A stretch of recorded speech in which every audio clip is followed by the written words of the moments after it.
Bismillahirrahmanirrahim. Assalamualaikum warahmatullahi wabarakatuh. Alhamdulillahi rabbil alamin. Wassalatu wassalamu ala ashrafil anbiya'i wal mursalin Sayyidina Muhammad wa ala alihi wa ashabihi ajma'in. Wala hawla wala quwwata illa billahil aliyyil azim. Rabbi shrah li sadri wa yassir li amri wahlul 'uqdatam min lisani yafqahu qawli wa ba'd. Para pemirsa, hadirin dimanapun Anda berada, rahimani wa rahimakumullah.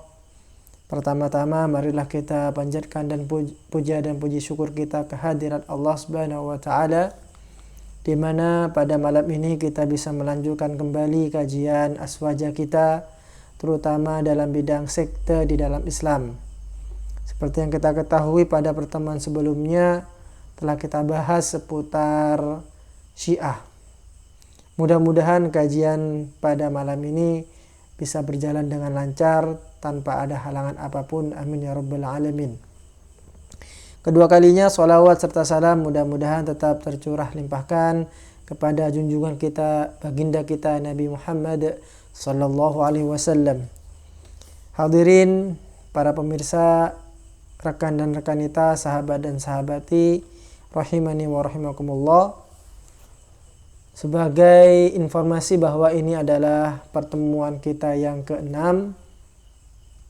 Dalam pertemuan yang ke-6 ini kita akan mengangkat sebuah tema, yaitu pertalian Abdullah bin Saba dengan Syiah. Namun sebelum kita memulai kajian ini, marilah kita membaca Al-Fatihah dengan niatan tawassulan, kemudian juga dengan niatan mengambil barokah dari bacaan Al-Fatihah ini. Mudah-mudahan niat baik kita, yaitu untuk mencari ilmu, serta mudah-mudahan dengan bacaan Al-Fatihah ini semua sesepuh kita, almarhumah kita diberikan ampunan oleh Allah Subhanahu wa taala, diterima segala pahalanya. Amin ya rabbal alamin. Ala hadi niyyah wa ala kulli niyyatin salihah ila hadratin nabiyil mustafa Muhammadin sallallahu alaihi wasallam wa ala alihi wa azwajihi wa dhurriyyatihi syai'un lillahi. Al-Fatihah. A'udzu billahi minasyaitonir rajim. Bismillahirrahmanirrahim. Alhamdulillahi rabbil alamin. Ar-Rahmanir Rahim. Maliki yaumiddin. Iyyaka na'budu wa iyyaka nasta'in. Ihdinas siratal mustaqim. Siratal ladzina an'amta 'alaihim ghairil maghdubi 'alaihim waladdallin. Amin. Baik para pemirsa dimanapun Anda berada, rahimani wa rahimakumullah. Pada kesempatan ini, seperti yang kita katakan sebelumnya, kita akan secara mendalam akan memahami, akan membahas tentang Syiah, akar dan asal muasal dari Syiah secara prospek sejarah, secara kacamata sejarah. Kemudian apa hubungannya dengan satu sosok, yaitu Abdullah bin Saba. Ini kalau dihubungkan kira-kira ada hubungannya enggak? Baik, untuk pertemuan ini kita akan membaca buku Tarikh Al-Madzahib Al-Islamiyah karangan dari Al-Imam Muhammad Abu Zahrah. Pada halaman 32, pembahasan tentang Syiah. Asy-Syi'atu at-ta'riful ijmali bihim. Untuk mengetahui secara global tentang Syiah. Apa itu Syiah? Dikatakan menurut Dr. Muhammad Abu Zahrah di sini, asy-Syi'atu aqdamul madzahibis siyasiyah al-islamiyah. Syiah ini merupakan sekte ataupun mazhab teologis yang paling awal-awal, aqdam, yang paling awal-awal. Kemudian di sini ada embel-embel as-siyasiyah. Menurut Abu Zahrah di sini, Syiah dikategorikan sebagai sekte yang politis. Artinya muncul dari sebuah politik yang ada ketika itu. Memang kalau bisa dikatakan seperti itu ya memang benar bahwa Syiah munculnya karena politik. Pun juga sama dengan Khawarij. Khawarij juga sama, merupakan sekte yang muncul karena adanya politik. Waqad dzakarna annahum dhaharu bimadhhabihim fi akhir asri Utsman radhiyallahu anhu. Secara madhab, Syiah ini muncul di akhir-akhir zaman dari Utsman radhiyallahu anhu. Artinya embrional Syiah secara resmi itu muncul ketika zaman dari Utsman bin Affan. Kemudian wanama wa tara'ra'a fi ahdi Ali radhiyallahu anhu. Kemudian Syiah ini berkembang dan menjadi besar ketika zaman Ali bin Abi Thalib. إذ كان كلما اختلط بالناس ازدادوا إعجابا بمواهبه وقوة دينه وعلمه فاشتغل الدعاة ذلك الإعجاب وأخذوا ينشرون آراءهم فيه ما بين رأي فيه موالاة ورأي فيه اعتدال. Ketika masa Ali bin Abi Thalib, Syiah ini kemudian berkembang dengan pesatnya. Apalagi ketika melihat sosok Ali bin Abi Thalib ini merupakan sosok yang pintar dalam agamanya, menguasai bidang ilmu yang ada di dalam agama, kemudian juga dilihat dari akhlak beliau, begitu baik, begitu lembut, sehingga itu kemudian membuat hati orang yang melihatnya luluh, semakin cinta kepada Ali bin Abi Thalib. Dari cinta ini kemudian ada beberapa orang yang mengajak, kalau ada bahasanya di sini ad-du'a, yang mengajak untuk kemudian mengkultuskan Ali bin Abi Thalib, memberikan level yang tinggi kepada Ali bin Abi Thalib. Dan mereka juga mengeluarkan pendapat-pendapat yang berlebihan kepada diri Sayyidina Ali bin Abi Thalib. Nanti kita akan lihat di sini salah satu pendapat mereka yang mengatakan bahwa sesungguhnya Tuhan itu telah menyatu dengan Ali bin Abi Thalib. Ini salah satu pendapat yang saya kira terlalu berlebihan. Atau mungkin mereka berpendapat bahwa derajat Ali bin Abi Thalib itu setara dengan Nabi Muhammad SAW dan seterusnya. Sehingga dari sebuah fenomena ini kita bisa lihat ternyata kemudian muncul dua kelompok besar di dalam memandang pendukung-pendukung Ali bin Abi Thalib ini. Ma baina mughalah, yaitu kita lihat ada yang terlalu ekstrim di dalam memandang Ali bin Abi Thalib. Memang cinta itu penting, tetapi apabila cinta itu berlebihan, maka itu akan sangat berbahaya sekali. Sebagaimana yang ditampakkan oleh orang-orang Syiah yang mughalah, Syiah yang terlalu ekstrim ini terhadap Ali bin Abi Thalib. Sampai-sampai kemudian ada yang mengatakan Ali bin Abi Thalib itu adalah Tuhan dan seterusnya. Itu yang disebut dengan mughalah atau al-ghulu. Kemudian wa ra'yun fihi i'tidal, ada yang mu'tadil, ada yang moderat.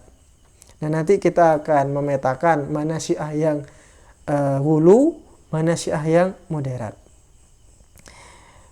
Walamma ishtadda al-madhalimu ala awladi Ali fi ahdi al-Umayyin wa kathura nuzulul adha bihim tharat dafainul mahabbati lahum wa hum dzurriyyatu Rasulillah sallallahu alaihi wasallam.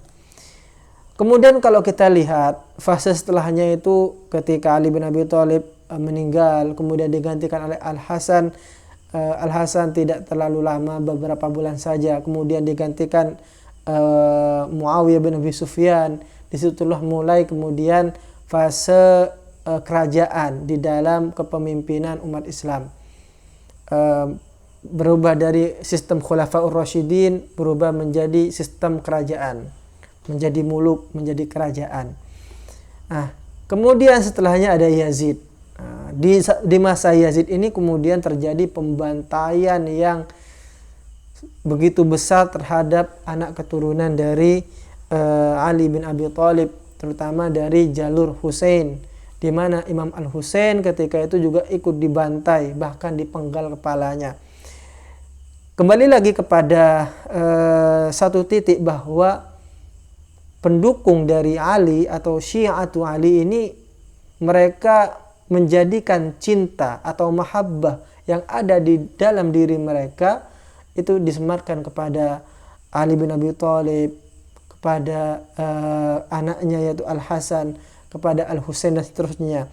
Nah, ketika mereka melihat ternyata cucu-cucu Nabi ini yang berasal dari Ali bin Abi Thalib yaitu Al-Hasan dan Al-Husain dan keluarga-keluarga besarnya itu menerima cobaan yang begitu berat, bahkan dibantai, akhirnya kemudian perasaan menolak itu tumbuh dan perasaan untuk tidak menerima pemerintah ketika itu menjadi tumbuh. Sehingga kemudian dengan adanya perasaan yang seperti itu, maka secara tidak langsung akan menumbuh kembangkan Syiah ketika itu. Maka wakatsura ansaruhu, sehingga kemudian Syiah kemudian menjadi besar. Ini secara umum. Jadi Syiah itu muncul kalau bisa dikatakan adalah dari perasaan cinta awalnya. Perasaan cinta kepada Ali bin Abi Thalib. Hanya saja kemudian perasaan cinta ini ketika ditempatkan pada bukan tempatnya, kemudian offset kalau bisa kita katakan, maka ini akan sangat berbahaya. Nah, perasaan cinta yang ada di dalam pengikut dari Ali bin Abi Thalib ini kemudian ada yang mengompor-ngompori. Nah, ada yang istilahnya itu membakar api di sekam. Ibaratnya memang apinya kecil kemudian dibesar-besarkan. Siapakah sosok yang membesarkan api itu? Nah, ahli sejarah kemudian menyebutkan ada satu sosok namanya Abdullah bin Saba. Abdullah bin Saba. Siapa Abdullah bin Saba ini? Dikatakan di dalam buku ini halaman 37.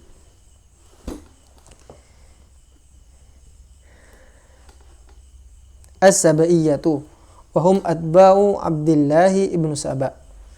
Di antara sekte Syiah ini adalah As-Sabaiyah. Bisa dikatakan bahwa As-Sabaiyah ini adalah sekte Syiah tertua. Kenapa? Karena Sabaiyah ini muncul ketika ada satu sosok namanya Abdullah bin Saba. Wa kana Yahudiyan min ahlil Hayrati. Pada awalnya Abdullah bin Saba ini adalah orang Yahudi.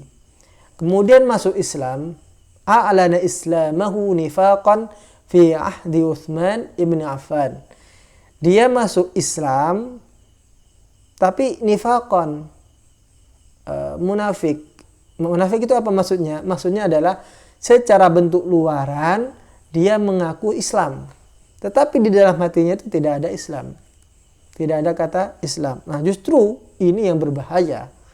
Berbahaya. Kenapa? Karena ini adalah musuh dalam selimut. Kalau orang kafir kan jelas. Orang kafir mereka jelas dari awal, dari akhir sampai akhir menyatakan kafir. Sehingga kita tahu, oh ini musuh kita. Kalau kita bisa katakan musuh. Saya harus waspada sama dia karena dia sudah jelas-jelas musuh kita. Nah, masalahnya ini adalah orang yang mengaku teman kita, tetapi padahal tidak. Ini bukan teman kita. Dia sejatinya adalah musuh yang ingin menikam kita dari belakang. Dia adalah musuh dalam selimut. Nah, ini menurut ahli sejarah dari sunnah, dari ahlu sunnah wal jamaah, yang menyatakan bahwa Abdullah ini adalah orang Yahudi dari Yaman, kemudian memeluk Islam pada masa Utsman bin Affan. Kenapa dia masuk Islam secara nifakon? Karena ada misi. Ada sesuatu, ada tujuan yang dia ingin ciptakan. Apa misinya yaitu? Yaitu adalah untuk merongrong kekuatan Islam dari dalam. Nah, ini versi Ahlussunnah wal Jamaah. Bahwa Abdullah bin Saba ini ingin merongrong kekuatan Islam, tapi dari dari dalam. Dengan apa caranya? Ya, di sini pintarnya Abdullah bin Saba ini. Abdullah bin Saba melihat bahwa ada beberapa pengikut dari Ali bin Abi Thalib yang terlalu fanatik kepada Ali bin Abi Thalib, yang terlalu cinta. Memang cinta itu penting, tetapi apabila berlebihan, bahkan dia akan menjadi cinta buta. Nah, kemudian Abdullah bin Saba ini melihat ada celah di situ. Apa celahnya? Yaitu dengan rasa cinta kepada Ali bin Abi Thalib ini kemudian mengalahkan semuanya. Awalnya hanya mengatakan bahwa Ali bin Abi Thalib ini merupakan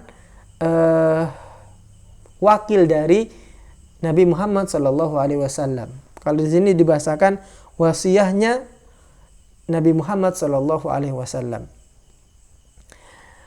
Dan ketika Nabi Muhammad SAW meninggal, maka yang berhak untuk maju menggantikan Rasulullah SAW ini adalah wasiahnya, yaitu wakilnya. Siapa? Ali bin Abi Thalib.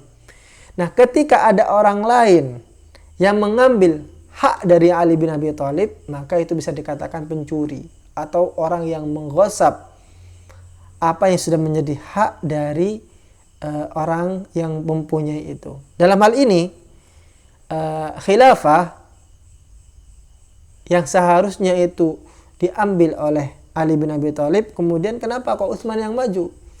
Berarti dalam hal ini Utsman adalah menggosap apa yang sudah menjadi haknya Ali bin Abi Thalib. Ini yang pada awalnya. Nah, kemudian Abdullah bin Saba ini gencar mengkampanyekan itu semua. Dia dari Madinah pindah ke negara-negara atau ke kota-kota Islam ketika itu, ke Mesir. Nah, di Mesir ini dia menemukan ada banyak pendukung.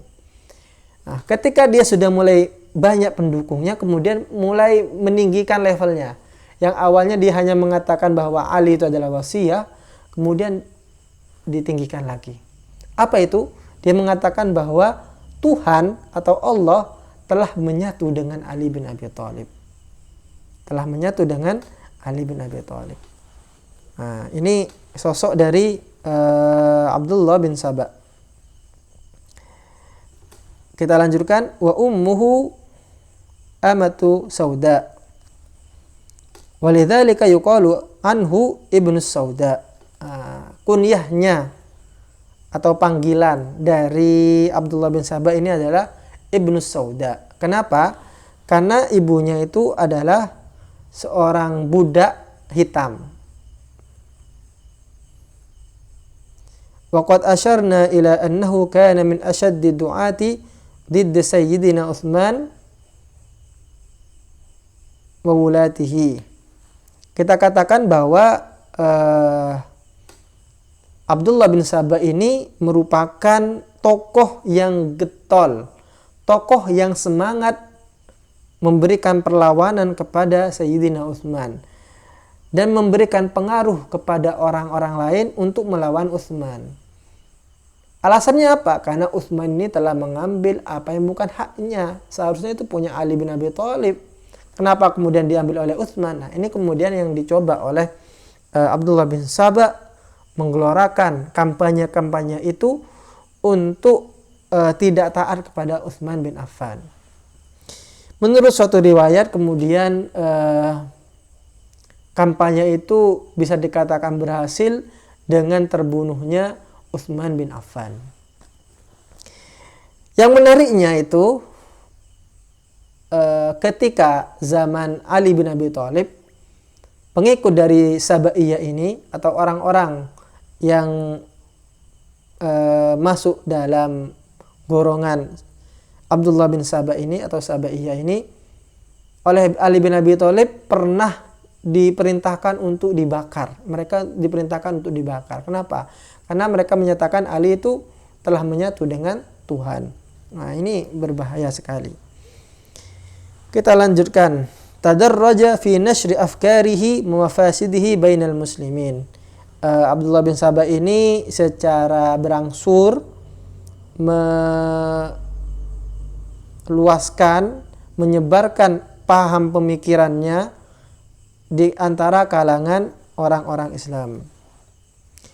Wa mawdu'uha Ali bin Abi Thalib, yang menjadi sponsor atau kalau bisa dibilang yang menjadi tema sentral yang diangkat oleh Abdullah bin Sabah ini adalah pengkultusan kepada Ali bin Abi Thalib. Akhadha yanshuru bainan nasi annahu wujida fit Taurati anna likulli nabiyyin wasiyan wa anna aliyan wasiyyu Muhammadin wa annahu khairul awsiya'i kama anna Muhammadan khairul anbiya. Dia berdalih bahwa dia menemukan di dalam Taurat bahwa setiap nabi itu punya wasiat atau punya wakil. Dan wakilnya Nabi Muhammad SAW ini adalah Ali. Dan Ali ini adalah sebaik-baiknya wakil. Sebagaimana Nabi Muhammad ini adalah sebaik-baiknya para nabi. Thumma inna Muhammadan sayarji'u ilal hayatid dunya. Kemudian Nabi Muhammad ini akan kembali ke dunia ini. Dan ini juga diperkuat, menurut versi Abdullah bin Sabah ini, diperkuat dengan perkataan Nabi Muhammad SAW yang menyatakan bahwa ibaratnya Ali bin Abi Thalib ini derajatnya, kata Nabi Muhammad, itu seperti Nabi Harun dengan Nabi Musa. Ketika Nabi Musa pergi untuk bertemu dengan Allah, maka yang menjadi ganti itu adalah Nabi Harun. Bahkan Nabi Musa itu yang mengajak atau merekomendasikan Nabi Harun untuk menjadi wakilnya. Wa akhi Harun wa afsahu minni lisanan fa arsilhum ma yarid ay yusaddiquni. Anta minni bimanzilati Harun min Musa. Itu dawuhnya Rasulullah kepada Ali bin Abi Thalib, bahwa Ali bin Abi Thalib itu setara seperti Harun dan Musa. Ketika Nabi Musa pergi, maka yang menggantikannya itu adalah Nabi Harun. Juga sama, ketika dalam konteks perang ketika itu Rasulullah perang, memimpin pasukan perang, maka kemudian yang bertanggung jawab dalam keamanan situasi Madinah ketika itu adalah Ali bin Abi Thalib. Dengan itu kemudian Abdullah bin Sabah berkata bahwa ketika Nabi Muhammad meninggal, maka yang seharusnya menjadi pengganti Nabi Muhammad itu adalah Ali bin Abi Thalib.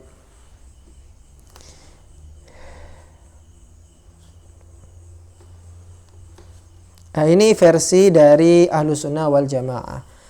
Ternyata kemudian versi dari yang lainnya, yaitu dari Syiah sendiri, menyatakan bahwa Abdullah bin Sabah ini merupakan tokoh fiktif, tidak ada di dunia nyata. Disebut sebagai tokoh yang fiktif, itu tidak ada. Mereka mengada-adakan tokoh, yaitu Abdullah bin Sabah ini, mengada-adakan Abdullah bin Sabah ini sebagai tokoh pemuncul dari Syiah, itu tak lain ingin menggerogoti Syiah. Ingin menyatakan bahwa Syiah itu merupakan sesuatu yang ada di luar Islam. Ini menurut versi Syiah. Bahwa Abdullah bin Sabah ini adalah syakhsiyah usturiyah, syakhsiyah khayaliyah. Ini menurut orang-orang Syiah. Termasuk Sayyid Murtada menulis dalam bukunya Abdullah ibn Sabah wa Asatir Ukhra. Abdullah Ibnu Saba dan tokoh-tokoh fiktif yang lainnya. Mengapa Syiah kemudian menuding bahwa Abdullah bin Saba ini merupakan tokoh yang fiktif? Karena dari kebanyakan informasi yang ada, ternyata cerita Abdullah bin Saba ini dibawakan oleh salah satu seorang yang kredibilitasnya dipertanyakan. Terlepas dari perdebatan apakah Abdullah bin Saba ini ada atau tidak ada, tetapi kita ketahui bahwa yang namanya firqah Sabaiyah yang merupakan firqah tertua dari Syiah itu nyata-nyata ada.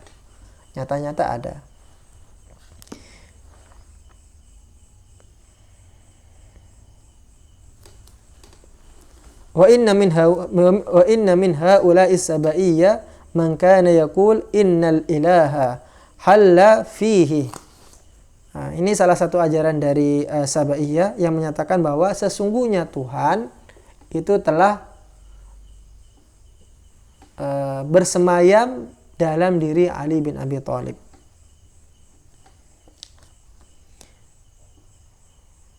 Innal ilaha qad tajassada fihi. Sesungguhnya Tuhan itu telah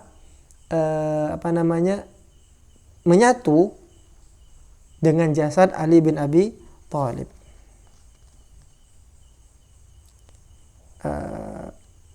Bahkan ada yang berkata waqalu lahu huwa antallah, mengatakan kepada Ali bin Abi Thalib, anta Allah, jenengan ini adalah Allah. Waqad hamma bihraqi haula'i, dan Ali bin Abi Thalib ketika tahu ada orang yang menganggap dirinya sebagai Tuhan, maka Ali bin Abi Thalib memerintahkan untuk membakar orang yang demikian itu. Jadi secara embrional bahwa Abdullah bin Saba ini memiliki andil yang sangat besar di dalam munculnya Syiah. Kemudian bagaimanakah inspirasi dari Abdullah bin Saba ini ketika menyatakan bahwa Ali itu telah menyatu dengan Tuhan? Dari mana? Dikatakan di sini ada perdebatan apakah Syiah itu memiliki kaitannya dengan tradisi Yahudi atau memiliki kaitan dengan tradisi orang-orang Persia. Itu menjadi perdebatan. Atharul falsafah al-qadimah fil madhab asy-Syi'i.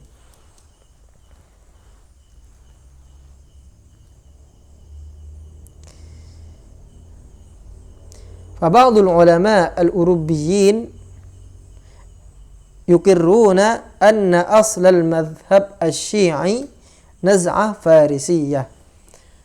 Ada beberapa scholar terutama dari Eropa yang menyatakan bahwa Syiah ini merupakan firqah yang erat kaitannya dengan tradisi Farisiyah, tradisi Persia. Idh anna al-Arab tadinu bil hurriyah. Karena pada hakikatnya orang Arab itu sebelum adanya Islam itu hidup dipimpin oleh kepala suku dan tidak mengenal istilahnya itu waris-mewaris dalam politik, waris-mewaris dalam kerajaan, tidak ada itu. Wal furs yadinuna bil mulk wa bil wirathah fil baitil malik. Sedangkan Persia itu mempercayai adanya silsilah kerajaan, bahwa yang namanya raja itu diwariskan.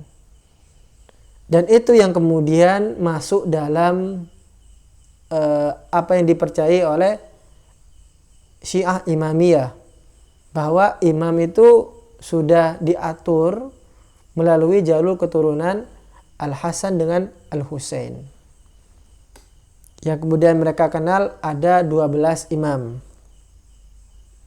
Wala ya'rifuna ma'na al-intikhab lil khalifah. Mereka tidak mengenal itu pemilihan umum, coblosan, tidak ada. Wa qad intaqala an-nabiy sallallahu alaihi wasallam ila rafiqi al-a'la wa lam yatruk waladan. Fa awla an-nasi ba'dahu ibnu ammihi Ali bin Abi Thalib. Dan Rasulullah tidak mempunyai anak laki-laki yang bisa mewarisi kerajaan beliau.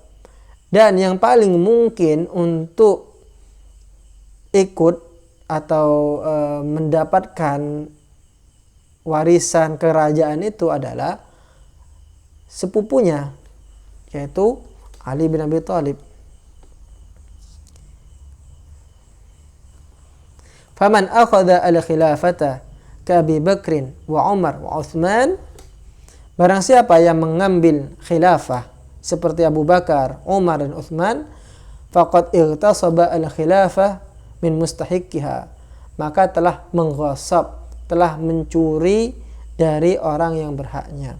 Sehingga kemudian orang-orang seperti Abu Bakar, Umar, Uthman dan seterusnya yang mendukung terhadap khilafah mereka itu, maka berhak untuk dicela. Nah, di sinilah kemudian muncul akidah sabbu as-sahabah. Ada dalam Syiah itu ada salah satu i'tiqad atau salah satu kepercayaan, yaitu menistakan sahabat. Ini salah satu pendapat. Ada pendapat lain bahwa Syiah itu justru ada kaitannya dengan Yahudi. Yuqarrir ba'dul ulama'il urubiyyin anna syi'ata ukhidat minal yahudiyya akthar mimma ukhidat minal farisiyah. Sesungguhnya Syiah itu justru banyak diwarisi, banyak diambil dari tradisi Yahudi ketimbang dari tradisi Farisiyah. Apa dalil mereka? Mustadillan bi anna Abdullah bin Saba awwalu man adhara ad-da'wa ila taqdis Ali kana Yahudiyan. Dalilnya bahwa sosok Abdullah bin Saba yang notabene-nya itu adalah orang Yahudi, itu adalah orang yang mengajak mengkultuskan Ali bin Abi Thalib. ويقرر هؤلاء أنه مع تلك الآثار اليهودية في المذهب الشيعي. Sehingga dengan demikian bisa dikatakan bahwa Syiah itu dekat sekali dengan tradisi Yahudi. Kenapa? Karena founding father-nya itu adalah orang Yahudi. Ini seputar keterpengaruhan Syiah dengan tradisi-tradisi yang lain menurut beberapa penulis. Sehingga dengan demikian pada kajian kali ini ada beberapa poin-poin penting yang telah kita bahas. Yang pertama adalah pertalian antara Abdullah bin Saba dengan Syiah. Ada perbedaan pendapat apakah Abdullah bin Saba ini merupakan saksiyah hakikiyah, orang yang benar-benar ada, dan itu menurut Ahlussunnah wal Jamaah ya ada, karena memang ada periwayatannya, ada kuburannya itu ada di Baqi, kemudian ada firqahnya juga As-Sabaiyah dan yang lainnya, termasuk Az-Zahabi dan para sejarawan yang lainnya menyatakan bahwa Abdullah itu memang ada, bin Saba itu ada. Nah, ini yang pertama. Kemudian yang kedua, dari Syiah sendiri menganggap tidak ada. Abdullah bin Saba ini merupakan tokoh fiktif yang sengaja dibuat-buat untuk menghancurkan Syiah, supaya mereka percaya bahwa Syiah itu ada di luar Islam. Nah, ini apa yang diutarakan oleh ulama-ulama Syiah. Kemudian yang kedua, poin yang kedua adalah bagaimana Abdullah bin Sabah ini dengan cerdasnya mempengaruhi, mengelabui pendukung-pendukung Ali bin Abi Thalib dari satu titik, yaitu titik cinta. Cinta ini kemudian dipoles sedemikian rupa, diracik oleh Abdullah bin Sabah sehingga kemudian lebih dan menjadi ekstrem, yang kemudian menganggap bahwa Ali itu adalah Tuhan, Ali itu sejajar dengan Nabi dan seterusnya. Kemudian poin yang terakhir adalah secara pemikiran Syiah itu lebih dekat dengan tradisi apa. Nah, kita katakan tadi ada dua pendapat. Yang pertama mengatakan bahwa Syiah itu dekat dengan tradisi Farisiyah, Persia. Kemudian yang kedua, bahwa Syiah itu dekat dengan tradisi Yahudiyah. Baik, para pemirsa dimanapun Anda berada, dengan begitu telah kita bahas bersama-sama tema pertalian Abdullah bin Sabah dengan Syiah. Insya Allah kita akan ketemu kembali pada pertemuan selanjutnya, yaitu pertemuan ke-7 tentang lanjutan dari Syiah ini, yaitu masih pada sekte Syiah yang hulu, yang ekstrim. Demikian yang bisa kita sampaikan, mudah-mudahan ada manfaatnya. Jika ada salah kata, mohon dibukakan pintu maaf yang sebesar-besarnya. Akhirul kalam, ihdinas siratal mustaqim. Wassalamualaikum warahmatullahi wabarakatuh.